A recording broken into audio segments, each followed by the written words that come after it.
isku soo noqosho wanaagsan. Muuqaalkeena maanta waxaan kaga sheekeyn doonaa hindida cascas ee Ameerika, halkay ka yimaadeen iyo halkii ay noloshooda martay iyo intay Ameerika awood u lahaayeen, waxyaalihii ay ka hirgeliyeen, waxyaalihii ugu muhiimsanaa ee muuqaalkeena kusoo qaadan doona. Hindida cascas ee Ameerika ama dadka asal ahaan dega qaaradda Ameerika ka hor intaanan imaanin Yurubiyaanka, dadkii deegaanka ku ahaa. Yurubiyaanka imaado waxaa uga cadcada sida Isbaanishka, Ingiriiska, Faransiiska iyo Boortaqiiska ayaa uga cadcada dadkii imaaday gumeystaha qarniga 15aad ilaa qarniga 16aad. Waxay ahaayeen dadka meesha loogu imaado dad Native Americans ah ama Indigenous dad loo yaqaan ayay ahaayeen. Magaca loo yaqaan marka oo ah hindida cascas wuxuu ku baxay ninkii dhul Mareenka ahaa ee la dhihi jiray Christopher Columbus. Markii ugu horreeyay oo meeshaas imaado waa ninkii soo ogaaday, waa sida ay sheegaan, ninkii soo ogaaday in dad meeshaas ay ku nool yihiin dadkan hindida cascas. Markii ugu horreysay meesha imaado wuxuu ku qalday inay ay yihiin dadkii Aasiya degi jiray iyo hindida ahaayeen. saas ugu bixiyay magaca Indians. Markii dambe waxay u raaciyeen kelmadda ah hindida cascas, waxay ku kala saarayeen hindida degta Asia iyo hindida degta Ameerika. saasay magaca hindida cascas ku baxda, laakiin magacooda saxda ah ma ahan. Waxay leeyihiin qabaa'ilo kala duwan iyo luqado kala duwan iyo diimo kala duwan, waxyaalo badan ay aaminsan yihiin, xadaaradooyin ay jirtay meesha ay ka dhiseen. Marka waxaa jiray taasay magaca horta ku imaatay. laakiin haddii la dhaho yaa soo ikhtiraacay hindida cascas iyo qaaradda Ameerika yaa soo ikhtiraacay hadii la dhaho, asal ahaan waxaa soo ikhtiraacay dad muslimiin ah sida Abubakarkii labaad ee ka talin jiray Mali iyo Maxamed Shamsuddin ninkii la dhihi jiray Mallah Husseini ayaa ugu horreeyay qarniga 13aad iyo qarniga 14aad ay soo ikhtiraaceen. Halka Christopher Columbus asagana uu soo ogaaday inay meesha dadkan ku nool yihiin qarniga 15aad iyo 16aadna ay ku duuleen gumeystihii Yurubiyaanka dhulkaas Ameerika. Marka xagee ka imaadeen bilowgii noloshooda qiyaastii 15 ilaa 30 oo sano kahor waxaa la dhahaa waxay dadkan ka soo hajireen qaaradda Aasiya oo muuqaalkooda marka aragto waxay u egyihiin si indho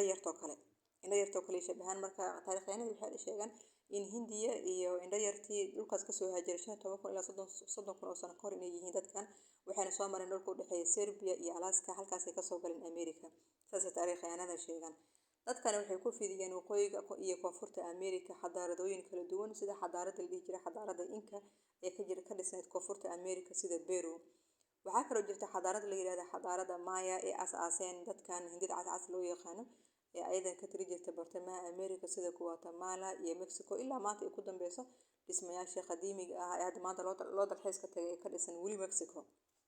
ee ahraamaadka la yiraahdo. waa dadkii dhisa xadaaradda Maya, dadkan hindida cascas ee asal ahaan iska lahaayeen Ameerika. waxaa kaloo jirta xadaaradda la dhaho Aztec ee ayadan ilaa hadda Mexico raadkeedii uu ku dambeeyo. dadkoodii ilaa ay hadda Ameerika way ku dambeeyaan marka la yiraahdo, marka laga reebo Mareykan iyo Canada oo kale way joogaan, laakiin waxay ka yihiin dad maxmiyaad ah, dad la ilaaliyo oo dowladda ay korka ilaalisay ka yihiin. laakiin Ameerikada kale ee ka soo hartay Mareykanka iyo Canada ka soo hartay waxay ka yihiin dad aqaliyaad ah. intooda badanna hadda waxay degaan kaymaha Amazon, bartanka kaymaha Amazon dad ku nool waaye. noloshoodii iyo dhaqankoodii marka la dhaho waxay ahaayeen dad xoolo dhaqato ah, waxay ahaayeen ugaarsato iyo beeraley. waxay lahaayeen qabiilooyin oo waxay ahayd dad qabiilo kala duwan ka soo jeedo, luqado kala duwan, diimo kala duwan, in nidaam siyaasadeed u gaar qabiil kasta ah ayay lahaayeen.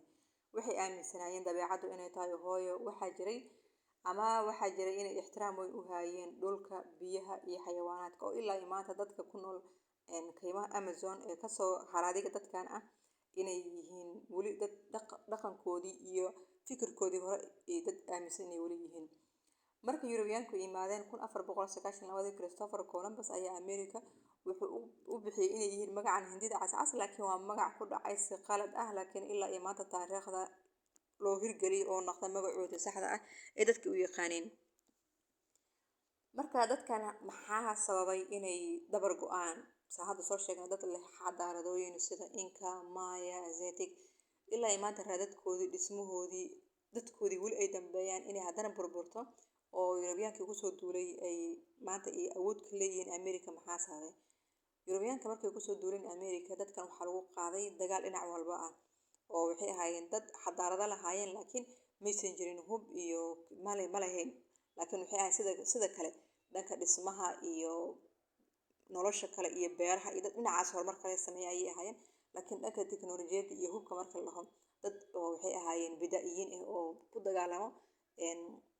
noloshii hore baadiyaha dadka ku dagaalami jiray camal ayay ahayd dadka ku dagaalama.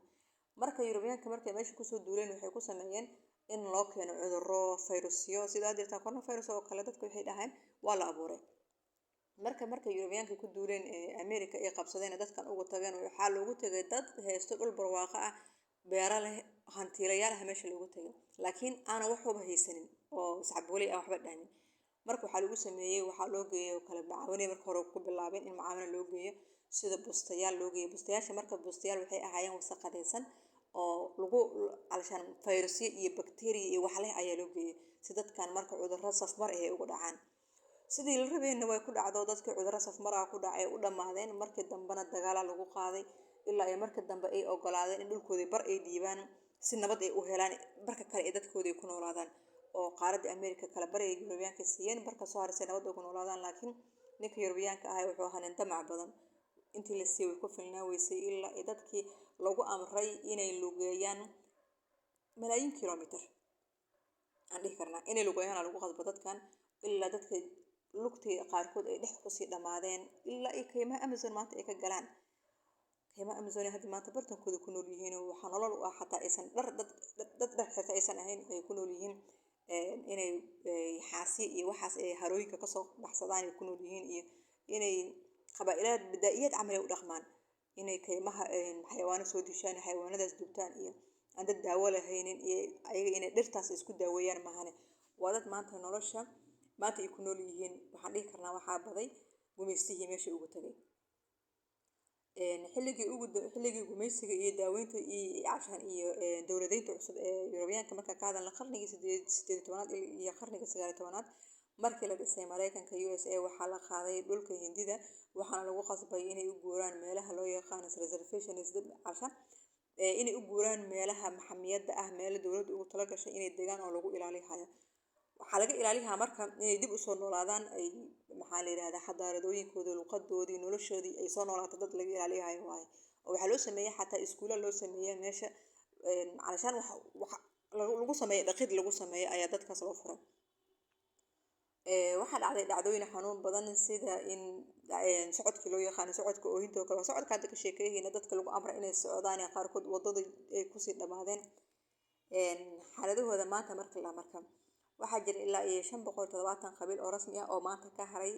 dadkaas loo yaqaan Hindida cascas ee ku nool wali axraadigoodii wali baaqi ku ah qaaradda America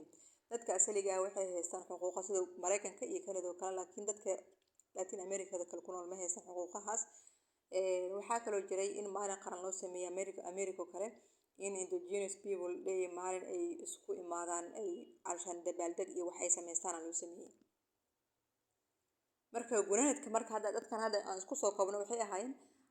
Hindida cascas waa dadkii ugu horeeyay ee dega America waxay lahaayeen ilbaxnimo qoto dheer falsafad xiriir dabiici ah ee ku saleysan nolosha iyo dabeecadda inkastoo ay la kulmeen gumeysiyo khasaarooyin fara badan in cudurro lagu abuuray waxayna ahaayeen dad markooda hore hal soo saar leh oo xadaaradooyin badan sida Inca Maya